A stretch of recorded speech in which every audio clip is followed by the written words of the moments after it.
जय हिंद साथियों, स्वागत है आपका अपने YouTube चैनल जेके स्टाइल स्टडी में। तो सभी लोग जुड़ जाइए।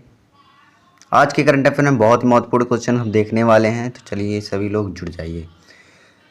तो आज है 6 अक्टूबर। आज के करंट अफेयर में है बहुत ही महत्वपूर्ण क्वेश्चन देखने वाले हैं 10, जिसमें जो परीक्षा में एग्जाम्स में पूछे जाने वाले हैं। ठीक हो दोस्तों, तो चलिए शुरू करते हैं। जिन्होंने अभी तक लाइक नहीं किया प्लीज़ लाइक कर दीजिए, चैनल को सब्सक्राइब कर लीजिए क्योंकि किसी प्रकार की वीडियो आपको मिलते रहें। चलिए शुरू करते हैं। प्रतिवर्ष अंतर्राष्ट्रीय शिक्षक दिवस कब मनाया जाता है दोस्तों? 3 अक्टूबर, 4 अक्टूबर, 5 अक्टूबर, 6 अक्टूबर। क्या हो जाएगा इसका करेक्ट आंसर? चलिए कमेंट बॉक्स में दीजिए। चलिए बात कर लेते हैं। अंतर्राष्ट्रीय शिक्षक दिवस यह 5 अक्टूबर को मनाया जाता है। ठीक है दोस्तों, और इस बार की जो थीम है the transformation of education being with teachers, मतलब जो एजुकेशन है वो टीचरों के द्वारा क्या किया जाए, ट्रांसफॉर्मेशन किया जाए और अच्छा बेहतर किया जाए। ठीक है दोस्तों, इस प्रकार की ये थीम है इस बार की। और बात करें इसको कब डिसीजन लिया गया कि इसको कब मनाया जाएगा, इसको डिसीजन लिया गया 1966 में, 1966 में इसको डिसीजन लिया गया कि इसको अंतर्राष्ट्रीय दिवस 5 अक्टूबर को मनाया जाएगा। और बात करें राष्ट्रीय शिक्षक दिवस की, राष्ट्रीय शिक्षक दिवस तो 5 सितंबर को मनाया जाता है, तो आप जानते ही होंगे। चलिए, तो इसका सही आंसर क्या हो जाएगा? सी इस करेक्ट आंसर हो जाएगा। 5 अक्टूबर को अंतर्राष्ट्रीय शिक्षक दिवस मनाया जाता है। चलिए, बहुत ही महत्वपूर्ण क्वेश्चन जो एग्जाम्स में पूछे जाते हैं उनको हम यहाँ पर देखेंगे। चलिए शुरू करते हैं। पीएम श्री योजना, पीएम श्री योजना यह कब स्टार्ट की गई? 5 सितंबर को स्टार्ट की, याद रखिएगा 5 सितंबर को पीएम श्री योजना स्टार्ट की गई प्रधानमंत्री नरेंद्र मोदी जी के द्वारा। और क्यों स्टार्ट किए गए? क्योंकि स्कूल विकास के लिए इसको स्टार्ट किया गया। स्कूल में विकास के लिए बहुत ही अच्छी शिक्षा करने के लिए इसका पीएम श्री योजना का शुभारंभ किया गया 5 सितंबर को, याद रखिएगा। चलिए अगला है राष्ट्रीय डॉल्फिन दिवस। राष्ट्रीय डॉल्फिन दिवस यह कब मनाया जाता है? डॉल्फिन दिवस 5 अक्टूबर को 2009 को इसको स्टार्ट किया गया और 5 अक्टूबर को राष्ट्रीय डॉल्फिन दिवस मनाया जाता है। ठीक है दोस्तों, तो 5 अक्टूबर को क्या मनाया जाता है? राष्ट्रीय डॉल्फिन दिवस। और यह प्रोजेक्ट भारत एवं राष्ट्रीय जल जीवों को डॉल्फिन प्रोजेक्ट के रूप में शुरू किया गया था। ठीक है, भारत का राष्ट्रीय जल जीव है, याद रखिएगा। चलिए अगला क्वेश्चन है, हाल ही में से किस भारतीय वंशी को विश्व स्वास्थ्य संगठन WHO के कार्यकारी बोर्ड में अमेरिका का प्रतिनिधि नियुक्त किया गया है दोस्तों? ऑप्शन है प्रमिला जयपाल, डॉक्टर विवेक मूर्ति, सुषमा देवी, योशिता सिंह। तो सही आंसर क्या होगा? कमेंट बॉक्स में दीजिए दोस्तों। चलिए बात कर लेते हैं। USA सर्जन जनरल कौन है? डॉक्टर विवेक मूर्ति। इन्हीं को जो है कार्यकारी बोर्ड का WHO का प्रतिनिधि बनाया गया है। ठीक है, तो कहाँ पर बनाया गया है? अमेरिका में, याद रखिएगा। यूएस के सर्जन, USA अमेरिका का सर्जन बनाया गया है। ठीक, बात करें किसने बनाया है? ये जो बाइडेन ने बनाया है, वहाँ के राष्ट्रपति, सॉरी जो बाइडेन है वहाँ के अमेरिका के। चलिए अगला पॉइंट है, WHO की स्थापना कब हुई दोस्तों? 7 अप्रैल 1948 को WHO की स्थापना होती है, याद रखिएगा। ठीक है दोस्तों, चलिए इसीलिए 7 अप्रैल को विश्व स्वास्थ्य दिवस भी मनाया जाता है। WHO क्या है? वर्ल्ड हेल्थ ऑर्गेनाइजेशन एक प्रकार की संगठन है जिसमें सभी प्रकार के संबंधित जितनी भी जानकारी हैं उसमें दी जाती हैं। जैसे कि जिस प्रकार कोरोना आया था उसमें भी इसमें जानकारी दी गई, WHO के द्वारा जानकारी दी गई कि ये बहुत ही भयानक महामारी है। ठीक है दोस्तों, चलिए तो इसका सही आंसर हो जाएगा बी इस करेक्ट आंसर। डॉक्टर विवेक मूर्ति को भारतवंश की जो है, भारत के निवासी हैं, उनको WHO है उसमें कार्यकारी बोर्ड में अमेरिका का प्रतिनिधि नियुक्त किया गया है। ठीक है दोस्तों, चलिए अगला पॉइंट जो महत्वपूर्ण है एग्जाम्स में पूछा जाता है। US की जो विदेश मंत्री हैं जो ताइवान की यात्रा करने गई थी वो कौन थी दोस्तों? Nancy Pelosi. ठीक है दोस्तों, याद रखिएगा। और यहाँ की बात करते हैं WHO कि हेड कौन है? डॉक्टर टेड्रोस, याद रखिएगा। ये भी इंपॉर्टेंट है जो कि जिनेवा में इसका मुख्यालय है। ठीक है दोस्तों, याद रखिएगा। चलिए और अगला पॉइंट है UNO यूनाइटेड नेशनल ऑर्गेनाइजेशन जो भारत के स्थायी प्रतिनिधि कौन है? रुचिदा कंबोज, याद रखिएगा। UNO की जो भारतीय स्थायी प्रतिनिधि हैं रुचिदा कंबोज हैं। अगला महत्वपूर्ण दोस्तों, नाटो का मुख्यालय कहाँ पर है दोस्तों? और यूरोपियन यूनियन का मुख्यालय कहाँ पर है?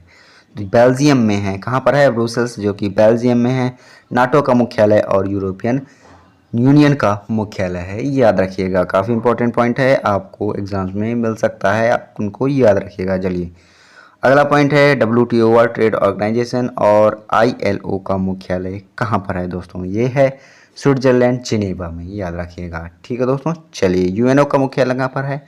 न्यूयॉर्क। न्यूयॉर्क जो कि USA अमेरिका में है, याद रखिएगा, यूनाइटेड नेशनल ऑर्गेनाइजेशन। चलिए यूनेस्को, यूनेस्को का मुख्यालय कहाँ पर है दोस्तों? पेरिस जो कि फ्रांस में है, याद रखिएगा। और बात करें इंटरनेशनल कोर्ट कहाँ पर है? हेग में, नीदरलैंड में। चलिए अगला महत्वपूर्ण क्वेश्चन, तीसरा क्वेश्चन, तो प्लीज़ लाइक कर दीजिए जिन्होंने अब तक लाइक नहीं किया, और चैनल को सब्सक्राइब कर लीजिएगा। चलिए 4 अक्टूबर 2022 को किसे UNHCR नॉनसेंस शरणार्थी पुरस्कार 2022 से सम्मानित किए जाने की घोषणा की गई है? किसे घोषणा की गई है? तो ऑप्शन है Angela Merkel, Sheikh Hasina, Narendra Modi, Shinzo Abe. किसे जो कि सम्मान की दिए पुरस्कार देने की जो किया गया है। अगला क्वेश्चन है दोस्तों, तो जिन्होंने अभी तक लाइक नहीं किया प्लीज़ लाइक कर दीजिए और चैनल को सब्सक्राइब कर लीजिएगा। चलिए अगला क्वेश्चन है 4 अक्टूबर 2022 को किसे NHCR नॉनसेंस शरणार्थी पुरस्कार 2022 से सम्मानित किए जाने की घोषणा की है? किसे की गए है? ऑप्शन है Angela Merkel, Sheikh Hasina, Narendra Modi, Shinzo Abe. किसे की गई? ऑप्शन आप कमेंट बॉक्स में दीजिए। चलिए NHCR मतलब क्या होता है? नॉनसेंस शरणार्थी पुरस्कार। यह किसे दिया गया दोस्तों 2022 का? Angela Merkel. किसे दिया गया है? एंजेला मर्केल, याद रखिएगा, जो कि जर्मनी की पूर्व चांसलर हैं। ठीक हो दोस्तों, याद रखिएगा। और क्यों दिया गया? यह शरणार्थी से समस्याएं जो रहती हैं उनके लिए जो सहयोग हो सकता है उनके लिए यह पुरस्कार दिया गया। ठीक हो दोस्तों, जो कि जर्मनी में। ठीक है, तो कहाँ पर दिया गया? जर्मनी में। ठीक है दोस्तों, याद रखिएगा। और इसको पुरस्कार की जो स्थापित किया गया, कब स्थापित किया गया था? 1954 में। कब स्थापित किया गया था? 1954 में, याद रखिएगा। तो यहाँ पर करेक्ट आंसर हो जाएगा ए इज करेक्ट आंसर। ठीक है दोस्तों, याद रखिएगा, जिसे नॉनसेंस शरणार्थी पुरस्कार 2022 एंजेला मर्केल को सम्मानित किए जाने की घोषणा की गई है। चलिए महत्वपूर्ण क्वेश्चन जो बन सकते हैं एग्जाम्स में, पूछे ही जाते हैं, उनको हम यहाँ पर देख लेते हैं। चलिए UNESCO शांति पुरस्कार किसे मिला दोस्तों? एंजेला मर्केल को मिला। ठीक है दोस्तों, किसे मिला? एंजेला मर्केल को मिला, जो कि 2022 में मिला है यूनेस्को का। ठीक है दोस्तों, एक सहयोग संगठन होता है, शांति पुरस्कार इसमें मिला है। अगला पॉइंट है लता दीनानाथ मंगेशकर पुरस्कार पहली बार किसे दिया गया दोस्तों? यह दिया गया नरेंद्र मोदी जी को दिया गया। ठीक है दोस्तों, जो हमारे देश के प्रधानमंत्री हैं, याद रखिएगा। चलिए रोहिंग्या शरणार्थी पुरस्कार किस देश से संबंधित है दोस्तों? यह म्यांमार से संबंधित है, याद रखिएगा। कौन से देश से? म्यांमार देश से संबंधित है रोहिंग्या। चलिए लिबर्टी पुरस्कार की बात करें 2022 किसे दिया गया? जो कि यूक्रेन के राष्ट्रपति हैं जेलेंस्की। ठीक है दोस्तों, याद रखिएगा, जेलेंस्की को लिबर्टी पुरस्कार 2022 का सम्मानित किया गया। चलिए अगला पॉइंट, सरस्वती सम्मान 2022 किसे दिया गया दोस्तों? राम दशरथ मिश्र हैं, उनको सरस्वती पुरस्कार 2022 का पुरस्कार दिया गया। ठीक है दोस्तों, याद रखिएगा। चलिए अगला पॉइंट, ऑपरेशन देव शक्ति ये क्या है? ऑपरेशन गंगा क्या है? ऑपरेशन इंसानियत ये क्या है? इनके बारे में चलिए देख लेते हैं। ऑपरेशन देवी शक्ति मतलब अफगानिस्तान में जो फंसे लोग थे, वहाँ पर जो त्रासदी आई थी, वहाँ की जो सरकार थी, वहाँ पर दूसरी सरकार ने कब्जा कर लिया था, तो वहाँ से हमारे भारतीय देश, हमारे देश के जो व्यक्ति थे वहाँ पर जो रहते थे, उनको हम भारत वापस लाने के लिए ऑपरेशन देवी शक्ति चलाया गया। ठीक है दोस्तों, याद रखिएगा। चलिए ऑपरेशन गंगा की बात कर लेते हैं। ऑपरेशन गंगा ये क्यों चलाया गया? जो हाल ही में जो यूक्रेन में जो युद्ध हुआ था, वहाँ पर जो भारत के देश के लोग थे, उनको वहाँ से हमारे देश में लाने के लिए जो ऑपरेशन चलाया गया उसे ऑपरेशन गंगा नाम दिया गया था। ठीक है दोस्तों, याद रखिएगा। चलिए अगला पॉइंट, ऑपरेशन इंसानियत। ऑपरेशन इंसानियत रोहिंग्या शरणार्थी जो भारत की तरफ से सहायता करने के लिए होते हैं, ऑपरेशन इंसानियत चलाया गया। ठीक है दोस्तों, याद रखिएगा। अगला पॉइंट है बाल यौन शोषण करने में जो CBI है ऑपरेशन स्टार्ट किया है। किसने स्टार्ट किया गया? और उस जो ऑपरेशन है उसका क्या नाम है? मेघ चक्र, याद रखिएगा, मेघ चक्र ऑपरेशन उसका नाम है सीबीआई के द्वारा इसको स्टार्ट किया गया बाल यौन शोषण रोकने के लिए। चलिए नेक्स्ट क्वेश्चन है दोस्तों, सितंबर 2022 में अक्टॉड द्वारा जारी व्यापक और विकास रिपोर्ट 2022 के अनुसार भारतीय अर्थव्यवस्था वर्ष 2022 में कितने प्रतिशत बढ़ेगी? ऑप्शन दिए हैं 5.1%, 3.7%, 5.7%, 4.7%। तो कितनी प्रतिशत बढ़ेगी? चलिए कमेंट बॉक्स में दीजिए। चलिए बात कर लेते हैं व्यापार एवं विकास रिपोर्ट जानकारी के बारे में। उसे क्या कहा जाता है? UNCTAD या अनटॉड कहा जाता है। ठीक है दोस्तों, व्यापार एवं विकास रिपोर्ट जारी करने वाले को कहते हैं अनटॉड। चलिए और इसका मुख्यालय की बात कर लेते हैं, कहाँ पर है? जिनेवा, जो कि स्विट्जरलैंड में है। 1961 में इसकी स्थापना की गई। चलिए अगला बात कर लेते हैं वर्ल्ड ग्रोथ रेट। यह जो विश्व की वर्ल्ड ग्रोथ रेट है वह कितनी 2022 में कितनी थी? 2.6% थी। और जो 2023 में जो हो जाएगी वह 2.2% होगी। ठीक है दोस्तों, यह कम हो रही क्योंकि यहाँ पर बीमारियाँ जो त्रासदी आई थी जैसे कोरोना है, इसी की वजह से घट रही है। और यूक्रेन में जो संकट है आया है, जो वहाँ पर युद्ध हो, रूस और यूक्रेन में युद्ध हो रहा है, इसके लिए भी ये कम हो रही है गोल्ड ग्रोथ रेट। ठीक है दोस्तों, चलिए और इंडिया की बात कर लेते हैं। इंडिया की 2022 में कितनी थी? 5.7% थी, जो 2023 में थोड़ा सा कम हो गई, 4.7% हो गई।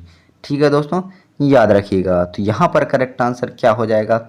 यहाँ पर 2022 की पूछ रहा है, इसलिए यहाँ पर हो जाएगा सी इज करेक्ट आंसर। 5.7% क्या हो रही? बढ़ेगी। ठीक है दोस्तों, चलिए और 2023 में क्या हो जाएगी? 4.7% हो जाएगी, कम हो रही है। ठीक है दोस्तों, चलिए महत्वपूर्ण क्वेश्चन जो एग्जाम्स में पूछे ही जाते हैं, आपको उनको ज़रूर से ज़रूर पढ़ना चाहिए और उनको नोट डाउन भी अलग से कर लेना चाहिए। चलिए IND इंडिया पर IDI इंडियन डेवलपमेंट इंडेक्स में भारत की जो रैंक है कितनी है दोस्तों? 132 है। याद रखिएगा कितनी है? 132 है। और जो उसको कौन जारी करता है? UNDP। ठीक है दोस्तों, UNDP इसको जारी करता है। अगला पॉइंट है प्रेस फ्रीडम इंडेक्स में हमारे देश की कितनी रैंक है दोस्तों? 150वीं। याद रखिएगा कितनी है? 150वीं। खुशहाली रैंक सूचकांक में हमारी भारत की कितनी रैंक है?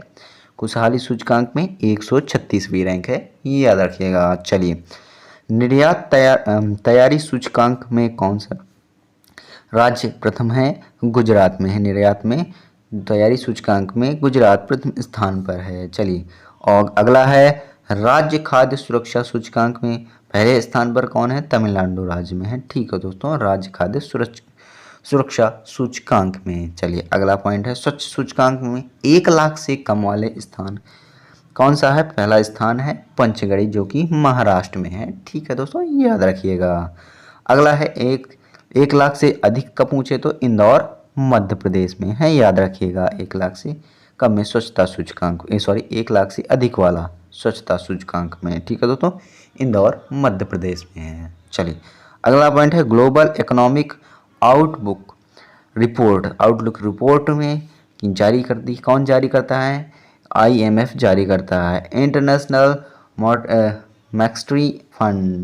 मॉनेटरी फंड यह जारी करता है ग्लोबल इकोनॉमिक आउटलुक रिपोर्ट। याद रखिएगा। चलिए अगला प्रश्न जो बन सकता है बहुत ही महत्वपूर्ण है, याद रखिएगा। चलिए 4 अक्टूबर 2022 को किसने मेघालय के राज्यपाल के रूप में अतिरिक्त प्रभार ग्रहण किया है? ऑप्शन है BD मिश्रा, सत्यपाल मलिक, कलराज मिश्र, कनराड संगमा। तो सही आंसर क्या होगा? कमेंट बॉक्स में दीजिए। चलिए बात कर लेते हैं BD मिश्रा, जो कि मेघालय की कौन है? अतिरिक्त राज्यपाल उनको दिया जाएगा। ठीक है दोस्तों, मेघालय की। और अरुणाचल प्रदेश की बात करें तो अरुणाचल प्रदेश के राज्यपाल कौन है? BD मिश्रा ही हैं। याद रखिएगा, इनको अतिरिक्त प्रभार भी सौंपा जा रहा है मेघालय के लिए। अगला है मेघालय सरकार के, जो कि कौन है? मेघालय में किसकी सरकार है दोस्तों? कॉनरेड संगमा की है। याद रखिएगा। और ये कौन सी पार्टी के हैं? नेशनल रिपब्लिक पार्टी की हैं। याद रखिएगा, जो कि भारत की एक नवीनतम राष्ट्रीय पार्टी है। याद रखिएगा। तो इसका सही आंसर क्या हो जाएगा दोस्तों? यहाँ पर हमको क्या पूछ रहा है, 4 अक्टूबर 2022 को किसने मेघालय के राज्यपाल के रूप में अतिरिक्त भार ग्रहण किया है, जो कि ए इज करेक्ट आंसर हो जाएगा, बी.डी. मिश्रा। याद रखिएगा। चलिए अगला बहुत ही महत्वपूर्ण क्वेश्चन एग्जाम्स में पूछे ही जाते हैं, आपको उनको जरूर से अलग से नोट डाउन कर लेना चाहिए। चलिए त्रिपुरा के नए मुख्यमंत्री कौन है? डॉक्टर मानिक शाह। याद रखिएगा। महाराष्ट्र के नए मुख्यमंत्री कौन है? एकनाथ शिंदे। नाथों के नाथ एकनाथ शिंदे महाराष्ट्र के नए मुख्यमंत्री हैं। चलिए अगला पॉइंट, सर्वाधिक वर्षा वाला स्थान कौन सा है? कौन सा है? मासिनराम, जो सर्वाधिक वर्षा वाला स्थान है, जो कि मेघालय में है। याद रखिएगा। ठीक है दोस्तों। और राजस्थान के जो सीएम हैं कौन है दोस्तों? सीएम कौन है? कलराज मिश्र। ठीक है दोस्तों, कलराज हैं। याद रखिएगा। अगला क्वेश्चन है दोस्तों, 4 अक्टूबर 2022 को किसे FIH women's rising star of the year 21-22 का चुना गया है? किसे चुना गया है? शर्मिला देवी को, मुमताज खान को, सविता पुनिया को, रानी रामपाल को। किसे चुना गया है? आप कमेंट बॉक्स में दीजिए आंसर। चलिए FIH की बात कर लेते हैं, जो कि हॉकी फेडरेशन होता है। इसके द्वारा rising star of the year 2021-22 में दिया गया। किसे दिया गया? जो कि सर्वश्रेष्ठ प्लेयर होता है साल का, उसे दिया जाता है। ठीक है दोस्तों। मेल में बात करें, जो कि फ्रांस के हैं, उनको दिया गया रिमोथी क्लेमेट। किसे दिया गया? रिमोथी क्लेमेट को दिया गया है। और फीमेल की बात करें, यहाँ पर फीमेल पूछा रहा है, तो मुमताज खान है। ठीक है दोस्तों, जो कि लखनऊ के हैं। याद रखिएगा, मुमताज खान लखनऊ की हैं फीमेल में। ठीक है दोस्तों। तो यहाँ पर करेक्ट आंसर हो जाएगा बी इज करेक्ट आंसर हो जाएगा। ठीक है दोस्तों। 4 अक्टूबर को FIH हॉकी फेडरेशन जो होता है उसमें वुमेन में star of the year rising 2021-22 चुना गया। ठीक है दोस्तों, मुमताज खान को। चलिए बहुत ही महत्वपूर्ण क्वेश्चंस जो एग्जाम्स में पूछे जाते हैं उनको देख लेते हैं। ईयर 2021 में शर्मिला देवी को दिया गया था, और जो हाल ही में दिया गया मुमताज खान को दिया जाएगा। चलिए अगला पॉइंट, हॉकी की पहली महिला जिसे राजीव गांधी खेल पुरस्कार दिया गया, रानी रामपाल है। याद रखिएगा।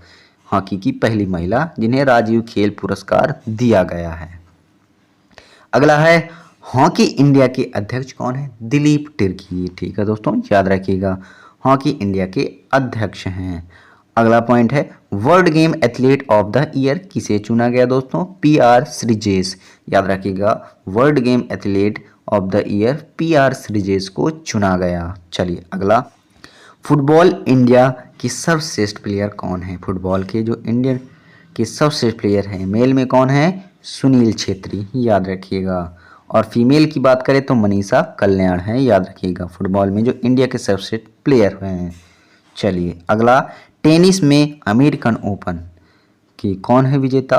कार्लोस अल्caraz, जो कि स्पेन के हैं, मेल में। ठीक है दोस्तों। और फीमेल की बात करें तो ईगा स्वियाटेक हैं। ठीक है दोस्तों, टेनिस में जो अमेरिका ओपन जीता है ईगल। अगला पॉइंट है, डूरंड कप जो कि क्या है? फुटबॉल का एक प्रकार का कप है जो दिया जाता है।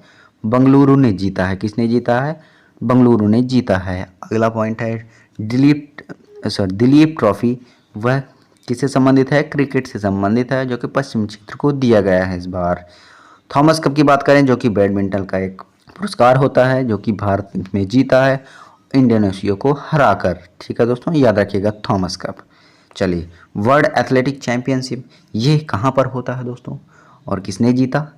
नीरज चोपड़ा ने जीता है। ठीक है दोस्तों, वर्ल्ड एथलेटिक चैंपियनशिप जो कि नीरज चोपड़ा ने जीता है हाल ही में। ठीक है दोस्तों, सिल्वर मेडल इसने जीता है। अगला है वर्ल्ड बॉक्सिंग चैंपियनशिप, जिसमें निखत जरीन ने क्या जीता है? गोल्ड मेडल जीता है। वर्ल्ड बॉक्सिंग चैंपियनशिप में गोल्ड मेडल जीता है। याद रखिएगा। अगला पॉइंट है, वर्ल्ड कुश्ती चैंपियनशिप। वर्ल्ड कुश्ती चैंपियनशिप ने किसने जीता है? विनेश फोगाट ने जीता है। याद रखिएगा। चलिए अगला क्वेश्चन है, हर स्टार्ट किस विश्वविद्यालय द्वारा बनाया गया एक स्टार्टअप प्लेटफॉर्म है? सही आंसर क्या होगा कमेंट बॉक्स में दीजिएगा।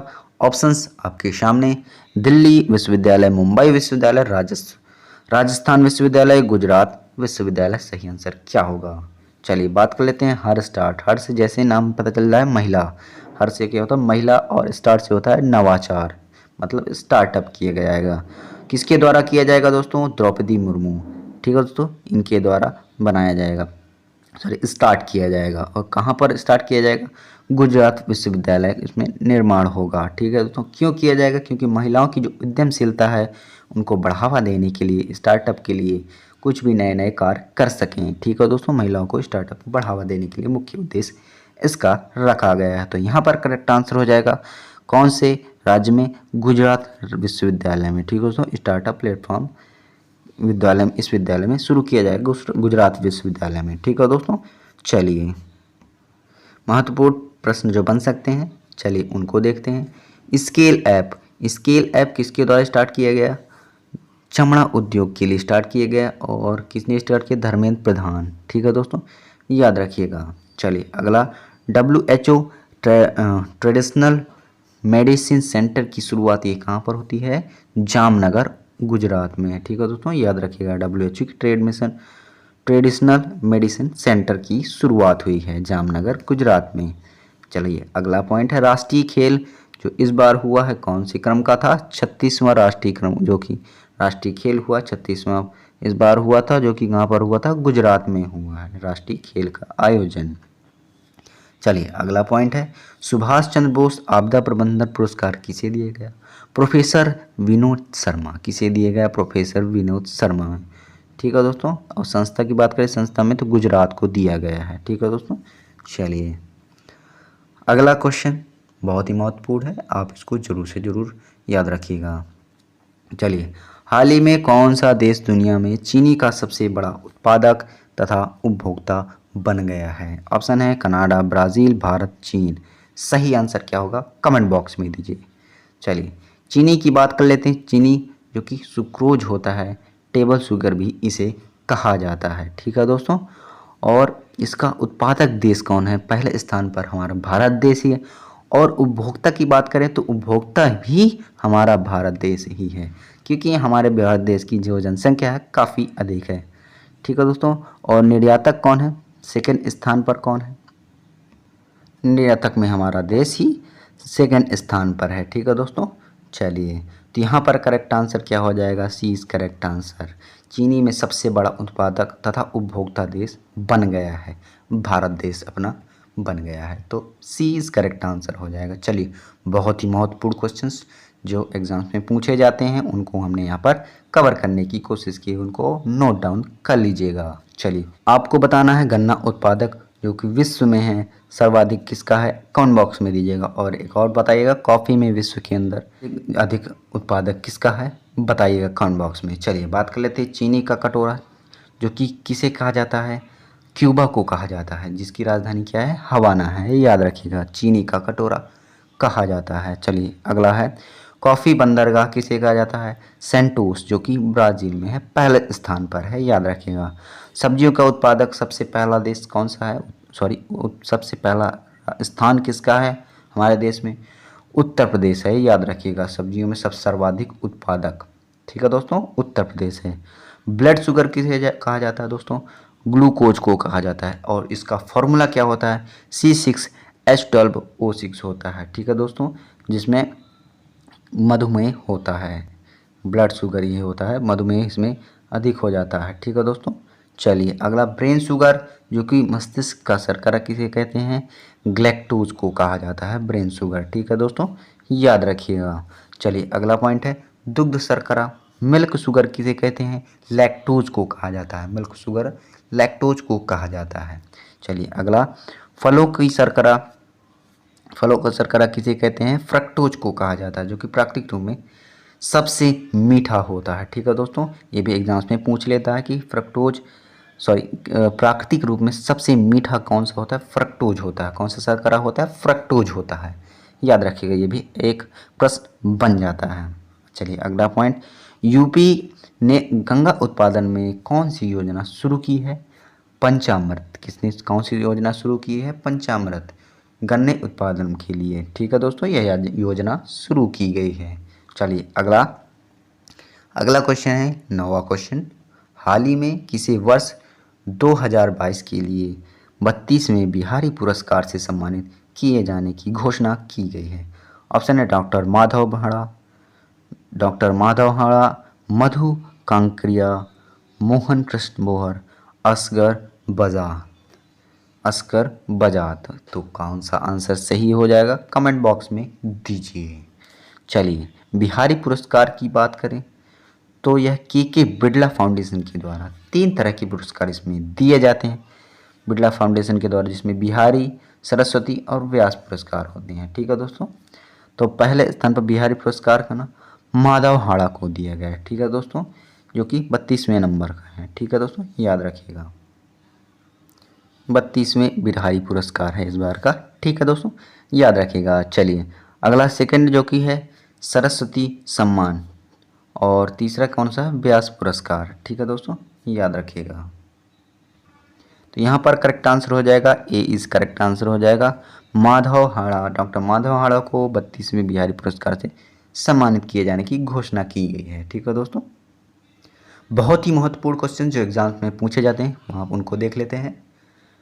राजश्री लेखक को ही बिहारी पुरस्कार दिया गया। ठीक है दोस्तों, राजश्री लेखक है, उनको भी बिहारी पुरस्कार दिया गया था। ठीक है दोस्तों, ये भी याद रखिएगा, इंपॉर्टेंट पॉइंट है।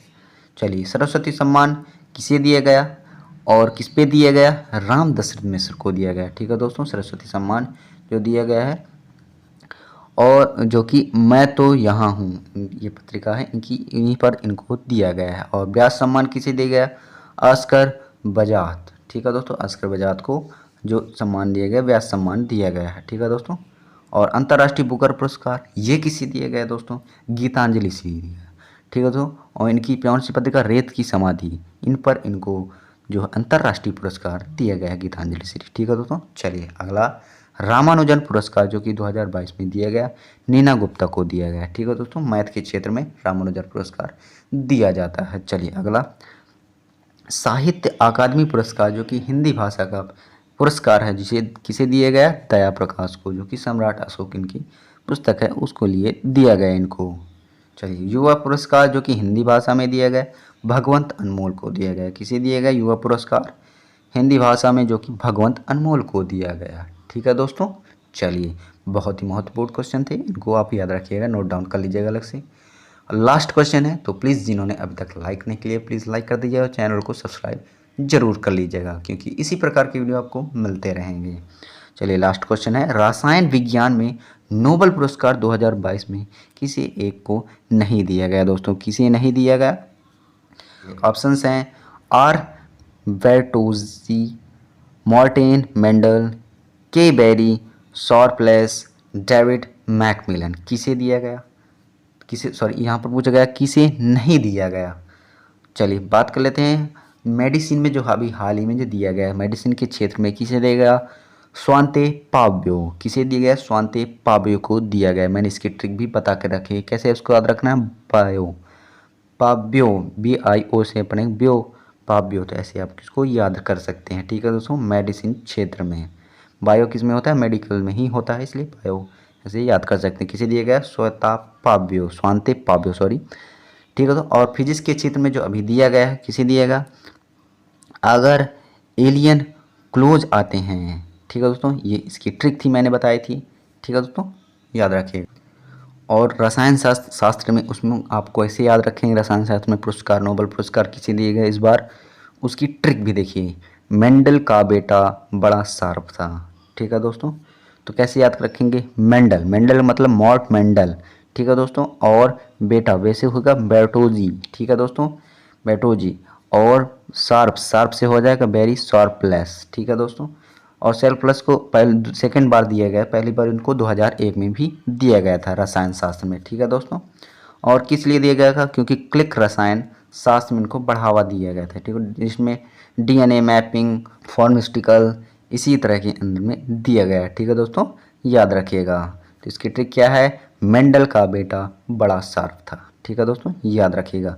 तो किसे देगा? मॉर्टल मेंडल, बेर्टोजी और बेरी शार्पलेस। ठीक है दोस्तों, तो और किसे नहीं दिया गया दोस्तों? तो यहाँ पर डेविड मैकमिलन को नहीं दिया गया, और बाकी सभी तीनों को दिया गया रसायन रसायन विज्ञान में नोबेल पुरस्कार 2022 का। ठीक है दोस्तों, याद रखिएगा। चलिए महत्वपूर्ण क्वेश्चन एक देख लेते हैं। 1901 में स्टार्ट हुआ, सारे जो नोबेल पुरस्कार हैं कहाँ पर स्टार्ट हुए? स्टॉकलैंड में, जो कि कहाँ पर है? स्विट्जरलैंड में है, याद रखिएगा। चलिए अगला है हाइब्रिड, जो कि पवन ऊर्जा है और सौर ऊर्जा है में, जो कि जैसलमेर के अंदर सबसे बड़ा हाइब्रिड संयंत्र स्थापित किया गया है। इसमें पवन ऊर्जा और सौर ऊर्जा के द्वारा बिजली उत्पादन किया जाएगा। ठीक है दोस्तों, अडानी ग्रुप ने जैसलमेर के अंदर सबसे बड़ा हाइब्रिड संयंत्र स्थापित किया है। ठीक है दोस्तों, याद रखिएगा। चलिए ये था आज का करंट अफेयर। तो आशा करता हूँ आज का वीडियो आपको अच्छा लगा हो, तो लाइक करिएगा, कमेंट करिएगा और टेलीग्राम में जुड़ना ना भूलिएगा, वहाँ पर फॉलो जरूर करिए। मुझे इंस्टाग्राम पे फॉलो कर सकते हैं, कोई भी आपका डाउट है तो वहाँ पर आप मैसेज कर सकते हैं। तो हम मिलते हैं नेक्स्ट वीडियो पर। Thanks for watching. जय हिंद।